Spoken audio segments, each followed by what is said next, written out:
Et est-ce que, cette année compliquée avec le franc fort aussi a été le déclencheur de quelque chose? Est-ce qu'on voit les PME changer un petit peu de mentalité en se disant: «OK, on va peut-être investir plus d'attention, d'énergie, de ressources dans l'innovation, dans la diversification géographique»? Est-ce que ça a été un peu une leçon stratégique pour les PME suisses? Alors au niveau de diversification géographique, oui, hein, on réalise que finalement, surtout des sociétés qui étaient fortement orientées États-Unis, ont un vrai besoin de se diversifier plus sur l'Asie.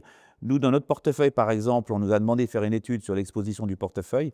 On a réalisé qu'on était une exposition environ de 12 directe ou indirecte au niveau de nos revenus dans le marché américain, mais l'exposition asiatique était beaucoup plus importante. Ceci dit, pour une société qui a une très forte exposition sur le marché américain, vous ne changez pas ça du jour au lendemain.